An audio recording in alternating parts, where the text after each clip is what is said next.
Last year, I spent 6 months participating in what I was told was a psychological experiment. I found an ad in my local paper looking for imaginative people looking to make good money, and since it was the only ad that week that I was remotely qualified for, I gave them a call and we arranged an interview.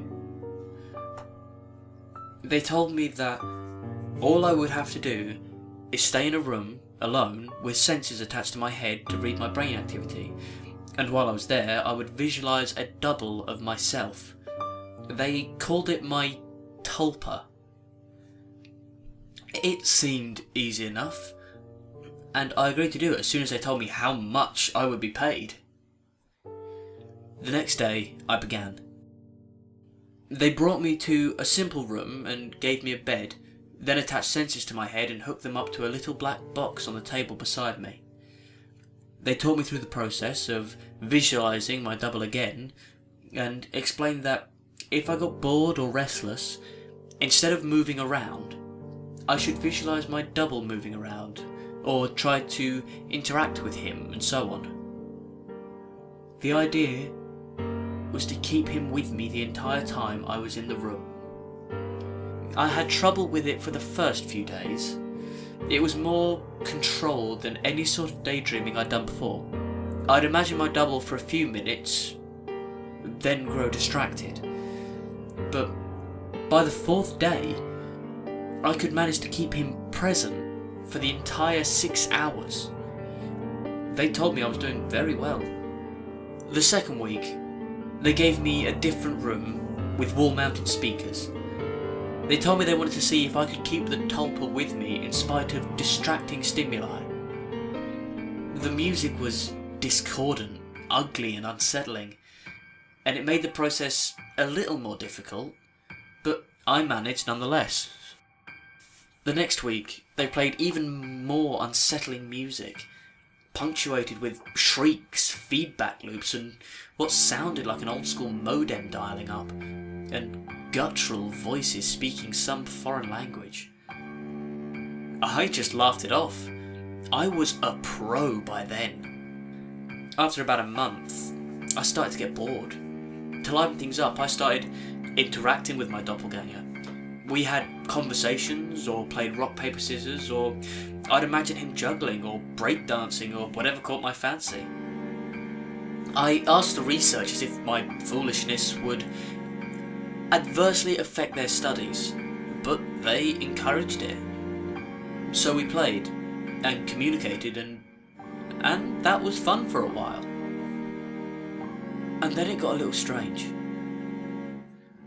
I was telling him about my first date one day, and he corrected me.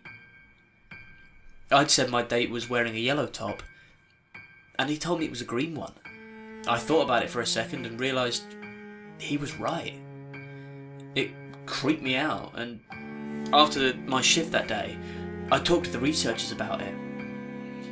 You're just using your thought form to access your subconsciousness, they explained. You knew on some level that you were wrong, and you subconsciously corrected yourself. What had been creepy was suddenly cool. I was talking to my subconscious.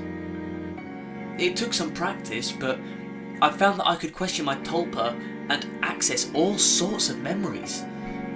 I could make it quote whole pages from books I'd read once years before, or things I was taught and immediately forgot in high school.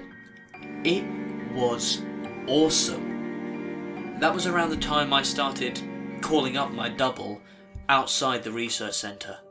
Not often at first, but I was so used to imagining him by now that it almost seemed odd not to see him. So whenever I was bored, I'd visualise my double. Eventually I started doing it almost all the time. It was amusing to take him along like an invisible friend. I imagined him when I was hanging out with friends or visiting my mum. I even brought him along to a date once. I didn't need to speak aloud to him, so I was able to carry out conversations with him and no one was the wiser. I know that sounds strange, but it was fun. Not only was he a walking repository for everything I knew and everything I'd forgotten, he also seemed to be more in touch with me than I did at times. He had an uncanny grasp of the minute details of the human body language that I didn't even realise I was picking up on. For example, I thought the date I brought him along on was going badly, but he pointed out how she was laughing a little too hard at my jokes and leaning towards me as I spoke, and a bunch of other subtle clues I wasn't consciously picking up on. I listened and, well, let's just say that the date went very well.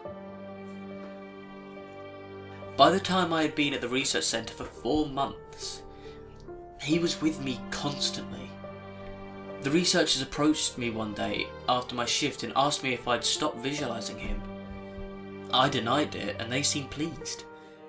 I silently asked my double if he knew what prompted that, but he shrugged it off, so did I. I withdrew a little from the world at that point. I was having trouble relating to people.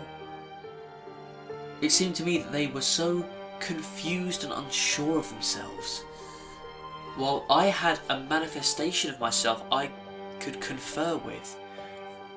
It made socialising awkward. Nobody else seemed aware of the reasons behind their actions, why some things made them mad and others made them laugh. They didn't know what moved them, but I did, or at least I could ask myself and get an answer. A friend confronted me one evening. He pounded at the door until I answered, and came in fuming and swearing up a storm. "You haven't been answering when I called you in fucking weeks, you dick," he yelled. "What's your fucking problem?" I was going to apologise to him, and probably would have offered to hit the bars with him that night, but my Tulpa grew furious. "Hit him," it said, and before I knew what I was doing, I had. I heard his nose break. He fell to the floor and came up swinging, and we beat each other up and down my apartment. I was more furious than I had ever been. I was not merciful. I knocked him to the ground and gave him 2 savage kicks to the ribs. And that was when he fled, hunched over and sobbing. The police were by a few minutes later, but I told them that he was the instigator, and since he wasn't around to refute me, they let me off with a warning. My Tulpa was grinning the entire time. We spent the night crowing about my victory and sneered over how badly I'd beaten my friend. It wasn't until the next morning, when I was checking out my black eye and cut lip in the mirror, that I remembered what had set me off. My double was the one who'd grown furious, not me. I'd been feeling guilty and a little ashamed, but he goaded me into a vicious fight with a concerned friend. He was present, of course, and knew my thoughts. "You don't need him anymore. You don't need anyone," he told me, and I felt my skin crawl. I explained all this to the researchers who employed me, but they just laughed it off. "You can't be scared of something that you're imagining," one told me. My double stood beside him and nodded his head, then smirked at me. I tried to take their word to heart, but over the next few days I found myself growing more and more anxious around my Tulpa. And it seemed that he was changing. He looked taller and more menacing. His eyes twinkled with mischief, and I saw malice in his constant smile. No job was worth losing my mind over, I decided. If he was out of control, I'd put him down. I was so used to him at that point that visualising him was an automatic process. So I started trying my damnedest to not visualise him. It took a few days, but it started to work somewhat. I could get rid of him for hours at a time. But every time he came back, he seemed worse. His skin seemed ashen, his teeth more pointed. He hissed and gibbered and threatened and swore. The discordant music I'd been listening to for months seemed to accompany him everywhere.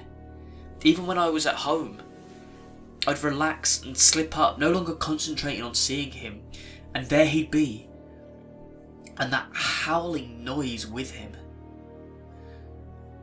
I was still visiting the research centre and spending my 6 hours there.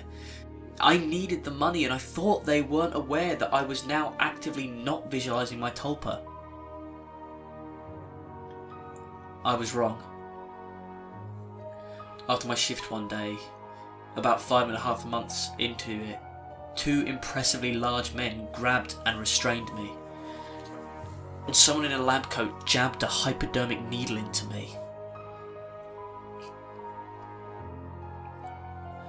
I woke up from my stupor back in the room, strapped to the bed, music blaring with my doppelganger standing over me, cackling.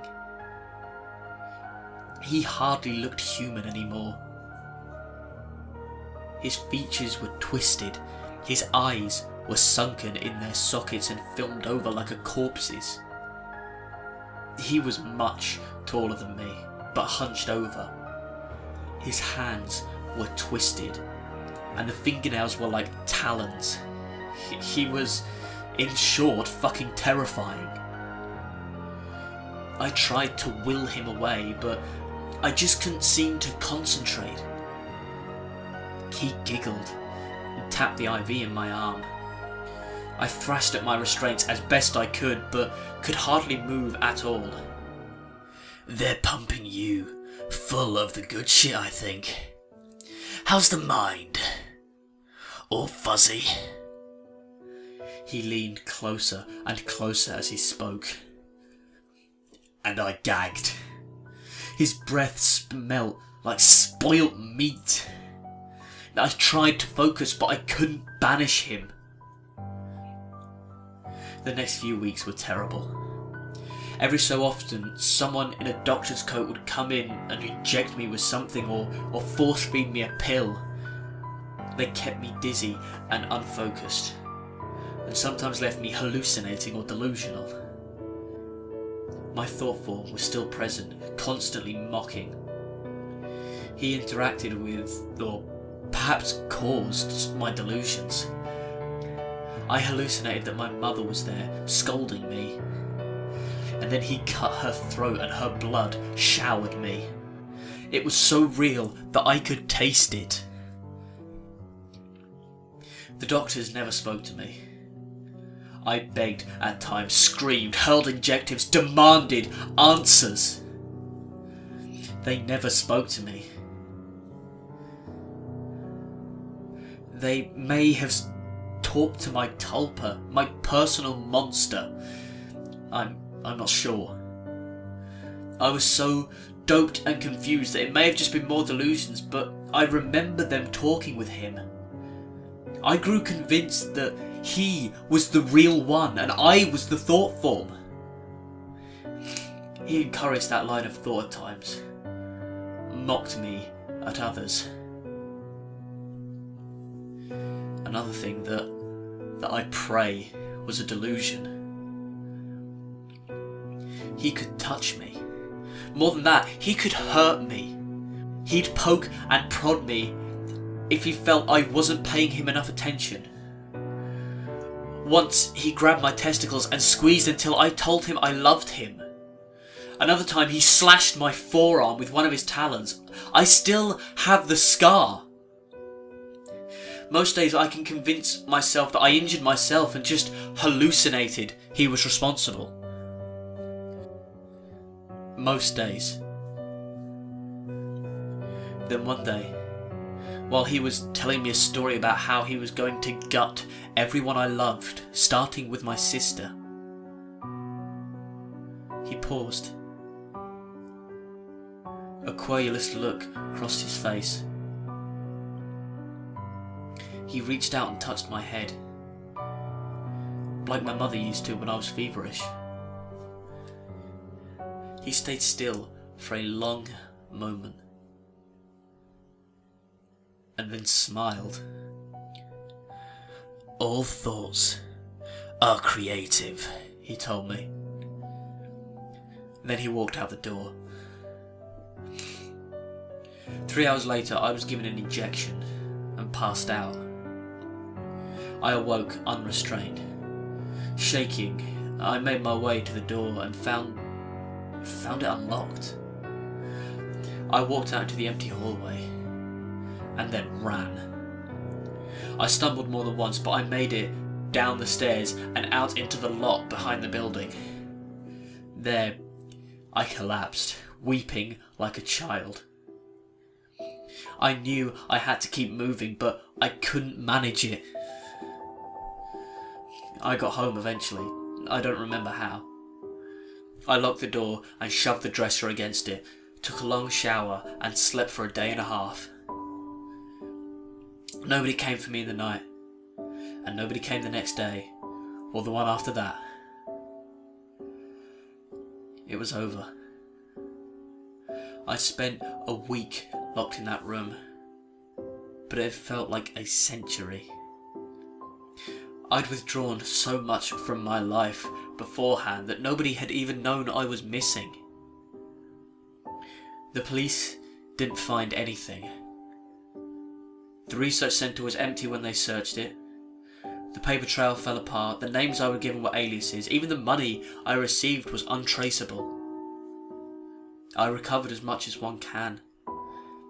I don't leave the house much, and I have panic attacks when I do. I cry a lot, I don't sleep much, and my nightmares are terrible. It's over, I tell myself. I survived. I used the concentration that those bastards taught me to convince myself. It works sometimes. Not today, though.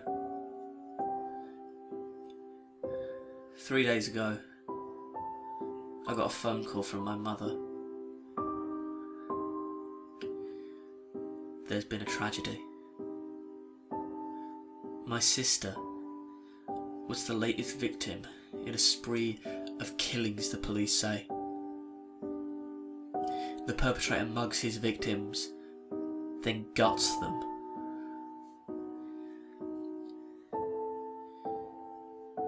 The funeral was this afternoon.